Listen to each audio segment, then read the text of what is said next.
Good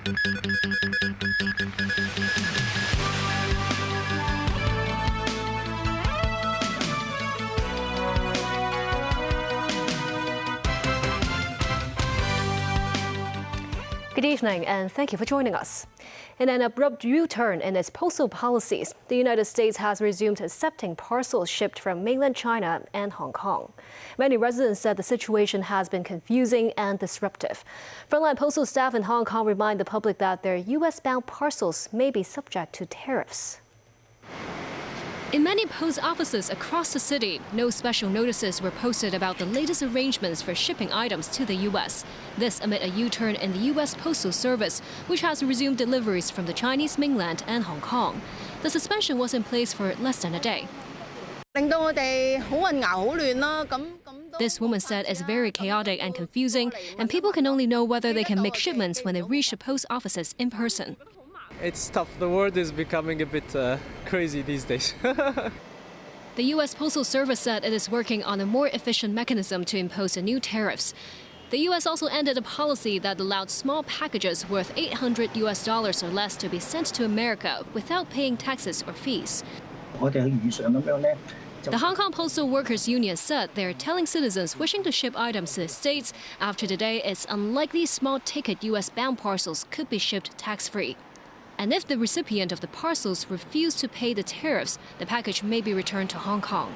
Some courier companies have indicated that there will be surcharges for parcels destined for the U.S. This company that designs eco-friendly products has to send their samples to American clients. Its CEO said the impact has been huge as their clients might switch to suppliers in Southeast Asia or Europe to avert policy uncertainty. Secretary for Commerce and Economic Development Algernon Yao said Hong Kong Post will follow up with U.S. authorities on the policy with appropriate postal arrangements to help residents and businesses. The World Trade Organization confirmed that China had formally launched a dispute over tariffs slapped by U.S. President Donald Trump. Beijing has accused Washington of making unfounded and false allegations about its role in the fentanyl trade. Danny Zhou has details. Donald Trump's executive order of imposing a broad-based 10% tariff on imports from China went into effect on Tuesday.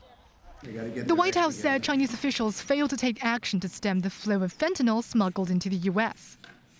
Some experts delivered a counterblast to the claim, pointing out China is one of the world's toughest countries on counter-narcotics. They said the Trump administration has made China a scapegoat on the fentanyl abuse problem in the U.S. On Wednesday, the Commerce Ministry in Beijing said it had brought Trump's tariffs hike to the WTO dispute settlement mechanism and called it discriminatory and protectionist. A spokesperson said the measure violates WTO trade rules, undermines the multilateral trading system, and disrupts the stability of global industrial and supply chains. She said Beijing is willing to resolve the issue through dialogue, yet stressed corresponding countermeasures will be taken to firmly protect its own rights and interests. U.S. Treasury Secretary Scott Bessent defended Trump's measures. He said in an interview with Fox News that tariffs are a means to an end for bringing the manufacturing base back to the U.S. Some Federal Reserve officials warned of potential implications brought by Trump's tariff salvo, including a rise in local inflation. Meanwhile, CNBC reported that a number of U.S. car makers must swallow tariff costs in auto parts. Ford's incoming CEO said the company could adjust its strategy and build manufacturing plants in the U.S. Danny Zhou, TVB News. China's antitrust regulator is preparing to possibly investigate Apple's policies and App Store fees, according to Bloomberg News. This comes a day after China announced measures targeting U.S. businesses following President Donald Trump's new tariffs on Chinese goods.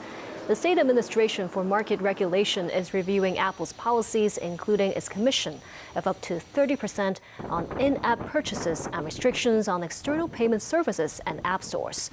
Shares of Apple were down 2.6% in U.S. pre-market trading. Chinese regulators have been in discussions with Apple executives and app developers since last year. The Panama Canal Authority denied the U.S. State Department's claim that United States government vessels would be able to cross the canal without paying fees, ratcheting up tensions after President Trump threatened to take back control of the crossing.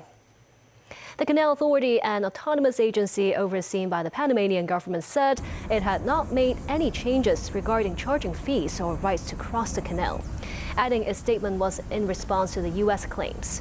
The U.S. State Department had earlier said that Panama's government had agreed to no longer charge crossing fee for U.S. government vessels. Trump had also accused the Central American country of charging excessive rates to use its trade passage. United Nations Secretary General Antonio Guterres said U.S. President Donald Trump's proposal to move all Palestinians out of the Gaza Strip would be ethnic cleansing. China's foreign ministry said Beijing is strongly opposed to the targeting of the people of Gaza. Tracy Furness has more. The Palestinian ambassador to the United Nations welcomed the widespread global opposition to U.S. President Donald Trump's proposal to move all Palestinians out of Gaza. We need to rebuild the Gaza Strip. The Gaza Strip is a very precious component of the land of the State of Palestine. It is part of our homeland, and we don't have a homeland other than the State of Palestine. So therefore, we are not looking for other homelands or other countries. For those who want us to have a happy place and safe place, we will be delighted to return to our homes inside the State of Israel. This is where we originally were, kicked from. If they want to do that for us, we will welcome it. But short of that, Gaza is part of the State of Palestine. United Nations Secretary General Antonio Guterres said that the war in Gaza must come to an end and the rights of Palestinians must be honoured, adding that the world has seen those rights steadily slipping further out of reach. He also believes Trump's proposal to move all Palestinians out of the Gaza Strip would be ethnic cleansing and says only a two-state solution can bring stability to the Middle East. In the search for solutions, we must not make the problem worse. It is vital to stay true to the bedrock of international law. It is essential to avoid any form of ethnic cleansing. We must reaffirm the two-state solution. Any durable peace will require tangible, irreversible, and permanent progress toward the two-state solution, an end to the occupation, and the establishment of an independent Palestinian state with Gaza as an integral part. Trump's advisers sought to temper concerns about his plans for Gaza, with Secretary of State Marco Rubio saying it was not meant to be a hostile move. And in the interim, people are going to have to live somewhere while you're rebuilding it. Adding Trump's proposal to take ownership of Gaza and develop the area should be seen as a generous offer. Tracy Furness, TVB News. President Xi Jinping today met with Thai Prime Minister Paetongtarn Shinawatra. She appreciated Thailand's efforts to combat cross-border crimes and noted that both sides should strengthen cooperation in law enforcement and security. He said this is to ensure the safety of people's lives and property and maintain smooth exchanges between regional countries. Paetongtarn said Thailand is ready to beef up ties with China and crack down on online gambling and telecom fraud, including cooperating on a warning system to fight crime.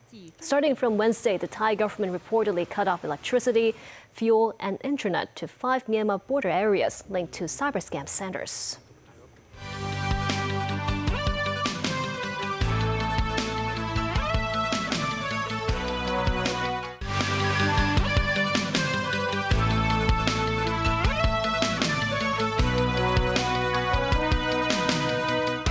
Welcome back. The Development Bureau said it has approved an additional 935 quotas for its labor importation scheme for the construction sector, reaching a total of more than 9,100. Timothy Lee tells us more. Since its introduction a year and a half ago, Hong Kong's labor importation scheme for the construction sector accepts applications every quarter. In its latest announcement, the Development Bureau said it accepted 7 applications in the 6th round of the scheme. This as some of the imported laborers filed complaints about being exploited during the recruitment process. Authorities addressed the complaints by introducing 4 new requirements targeting recruiting agents. In the future, contractors must ensure that agents fulfill labor protection requirements and that agents are barred from requiring payments from imported workers. Agents in charge of handling the workers' living quarters and transport cannot be responsible for the recruitment process or personnel management. And the main contractor must arrange for senior management personnel to oversee the imported laborers. Tang Yuqi, the vice president of the Hong Kong Institute of Construction Managers, believes the new measures will not add pressure on contractors. Meanwhile, the Hong Kong Construction Industry Employees General Union said authorities should consider halting the import of any additional laborers. Timothy Lee, TVB News. 3 people were injured after a private car crashed onto a pedestrian island in Cheung Wan. A female student was initially trapped between 2 vehicles before she was sent to the hospital. A 33-year-old male driver was arrested on suspicion of dangerous driving. Timothy Lee again. The 14-year-old student who sustained serious injuries was conscious when sent to Princess Margaret Hospital, but was required to wear a neck brace and oxygen mask. Footage provided by viewers showed another 14-year-old girl suffering from arm and leg injuries after the crash while waiting for medical assistance. Police officers were checking whether there are other injured individuals beneath the vehicles. Both cars involved in the collision sustained serious damage. Authorities received reports at around 1 p.m. of a black private car crashing into 3 people on a pedestrian island on Shamshing Road, after the motorist was suspected of having lost control of the vehicle. The driver then drove to the opposite lane and crashed into a white vehicle before stopping. A 29-year-old male pedestrian was injured besides 2 female teenagers. Parts of Henghua Street was cordoned off due to the accident. Timothy Lee, TVB News. The Chinese University of Hong Kong has established a new school of interdisciplinary mathematical sciences, merging with AI, computer sciences, big data processing, and machine learning. Take a listen. The Chinese University of Hong Kong has established the Zhizhen School of Interdisciplinary Mathematical Sciences, aiming to cultivate world-class math talent in Hong Kong. That's one of the new projects of CUHK, with its Vice-Chancellor Dennis Low just having taken office. Mathematics is really the heart of many different subjects. I believe actually if we have a group of such talents in Hong Kong, this would be a very powerful nucleus to build other things like artificial intelligence, deep learning, etc. The 8-year training program will include 3 years of math foundational training, 2 years of scientific research, and 3 years of doctoral training. The initiative is spearheaded by renowned mathematician Professor Yao Xingtong, who will serve as the school's founding director. 50 years ago, Hong Kong has produced many accomplished scholars. Some of them earned the Nobel Prize. But in the last 30 years, we have not seen that many. This will be the effort of the government and also the university. The first cohort of students is set to enroll in academic year 2025 to 26. 10 students will be local, while 30 students will be non-local. Prospective students will need to take an exam administered by the school in collaboration with Tsinghua University. The school can also make special admission of exceptionally talented students who have not taken the Hong Kong Diploma of Secondary Education exam, or Gaokao, the National University Admission Exam. Jacqueline, TVB News. A group of graduates and researchers from the Hong Kong University of Science and Technology obtained America's FDA certification for their medical device last December. Their project was supported by HKUST and other investors. Individuals can now check their health by using a monitoring system developed by the startup company. Mimo Sangai reports. Maintaining a healthy lifestyle has become a goal for many individuals. To monitor their health, some people undergo body checks in hospitals or other medical institutions. With the aim to help the public check on their health more easily, a local artificial intelligence company has developed a mobile app which contains a health monitoring system. The app can detect users' different health indicators in 30 seconds, including heart rate, breathing rate, and stress level. The company said the system uses non-contactless-based technology, also known as RPPG. This is more advanced than the contact-based method, PPG. Our RPPG makes use of the surrounding lighting and also the sensor of a camera. Because RPPG is remote further away, the signal that we get is actually much lower. A contactless technology that is accessible on your smartphone. Over 70% of the world population now have a have an adequate smartphone that can run our technology. In December last year, Wong and his team received a FDA certification for the application of software as a medical device. The company said they had to pass a series of clinical and non-clinical trials before obtaining approval. And there we had over 300 additional data points to check whether makeup has an influence, whether the distance, the lighting for males, if they have facial hair, if that would impact the results. Wong added the team will carry on providing services to residents through their business partners, including hospitals and elderly centers. As one of their future expansions, the team said they will continue to apply for certifications in the US as well as other countries. Memos 9, TVB News. Before the giant panda twins greet the public next week at Ocean Park, Hong Kong media had a sneak peek today with the Cubs. Take a look. After a morning of playtime, the panda twins settled down for a power nap around noon. The older sister yawned and dozed off at the treetop. Napping in the middle of the tree trunk was her younger brother, in quite a balancing act, as he almost lost his grip before adjusting his position. The cubs were born on August 15th last year. The twins started out weighing only 100 to 120 grams. Now they tip the scales at about 11 kilograms, with the younger brother slightly heavier. How to tell them apart?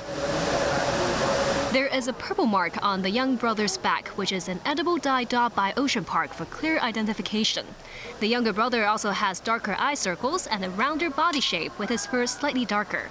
The older sister sports eye circles that curl up at the ends, resembling eyeliner, with slightly messier neck fur. Their panda pavilion also features a swing and a slide, plus a new bamboo wind chime that makes sounds to help the twins adjust to noises from visitors. Past noon, the cubs woke up from their slumber and it's playtime again. Their mother Ying Ying is close by, ready to nurse them when needed.